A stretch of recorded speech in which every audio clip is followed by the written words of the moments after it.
Amis du jour, chalutations. Pour les petits nouveaux, moi c'est Sekhmet, et je vous souhaite la bienvenue dans mon podcast littéraire.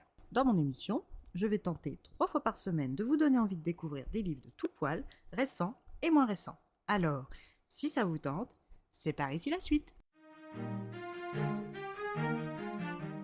Aujourd'hui, je vais vous présenter Sherlock Holmes et la bête des Stapleton de James Lovegrove, publié aux éditions Brajlon. Dans ce roman, nous allons retrouver John Watson à Londres. Cela fait quelques 3 années qu'il est parti du 221B Baker Street, quand son ami l'éminent détective Sherlock Holmes était supposé être mort. John a écrit des livres de certaines de ses aventures passées et s'est marié avec Mary. Son cabinet de médecine générale ne lui laisse que peu de temps. Mais un jour, le très brillant détective réapparaît au 221B Baker Street. Sa mise en scène, bien que nécessaire, a causé bien du chagrin à son cher Watson, ce qui désole Sherlock. Mais comme rien ne l'émotionne bien longtemps, Sherlock reprend le cours de sa vie comme si les 3 dernières années n'avaient pas existé. Malheureusement pour John, il ne possède pas la capacité de son ami et complice pour avancer, et c'est encore plus vrai depuis que son épouse est décédée.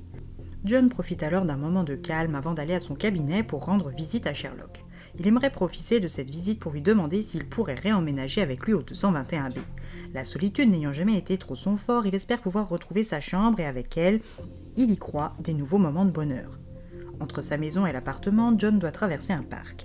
Il en est familier et le fait avec calme quand soudain il se fige. Un énorme chien noir arrive sur lui comme un dératé. John, qui est cynophobe depuis l'histoire du chien enragé dans les Landes, attendant sa sentence comme un lapin pris dans les phares. Au dernier moment, une voix retentit et la fameuse Lucie s'arrête. Un homme que John suppose être un nanti arrive. Il s'excuse pour l'attitude de Lucie, sa berger allemand, et la rattache.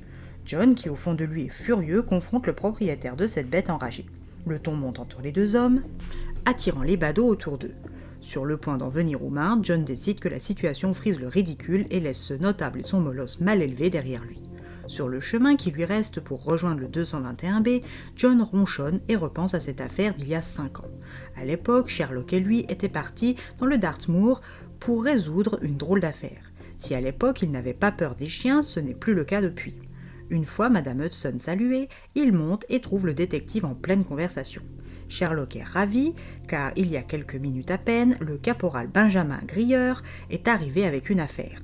John se présente à ce géant noir américain du 25e régiment d'infanterie pendant la guerre indienne, surnommé les soldats bisons en raison de leurs cheveux et de la couleur de leur peau. Grier est un homme chaleureux qui transpire la douceur et la distinction, ce que ne manque pas d'apprécier John. Si Benjamin est là, après s'être dépêché de venir depuis le sud-ouest de l'Angleterre, c'est pour que Sherlock aide, de nouveau, son frère maçon, Henry Baskerville. À l'évocation de ce patronyme, Watson se raidit, mais il laisse le caporal poursuivre. Henry et lui sont tous les deux francs-maçons et amis depuis des années. Avant d'être un baronnet anglais, Henry est avant tout un Canadien de naissance. Il a aussi longtemps vécu aux États-Unis avant de s'installer dans les Landes, d'emménager il y a 5 ans à Baskerville Hall, d'épouser Lady Audrey Lidstone et d'avoir ensemble un charmant petit Harry.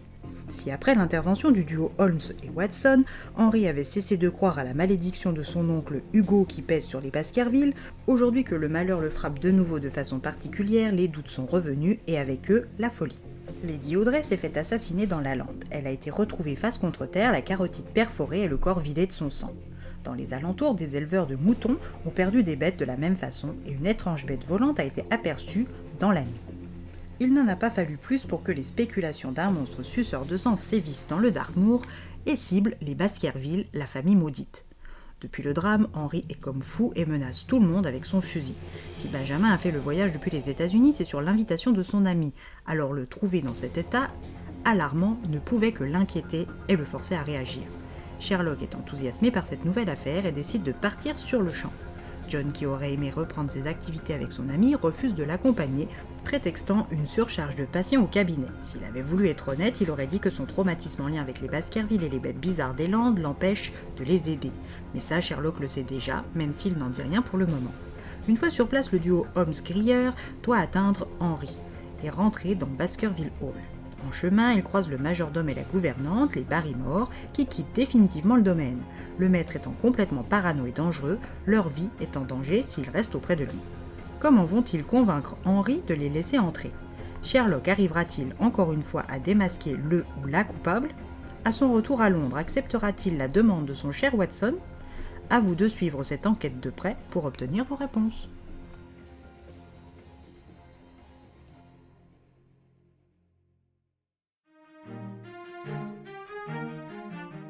Une lecture agréable qui reprend un classique des aventures de Sherlock Holmes tout en lui apportant une sorte de suite. Une nouvelle enquête de l'auteur qui ravira probablement les amateurs et amatrices du genre et du célèbre duo. Et bien voilà, j'en ai fini pour aujourd'hui. J'espère que cet épisode vous aura plu et vous aura donné des nouvelles idées de lecture. Si vous souhaitez découvrir d'autres petits bonbons littéraires tout droit sortis de ma bibliothèque, je vous retrouve le samedi 8 novembre prochain pour un nouvel épisode. Et si d'ici là je vous manque de trop, n'hésitez pas à me rejoindre sur mon compte Instagram, @leslectures de Sekhmet. Sur ce, chalut les amis et à la prochaine.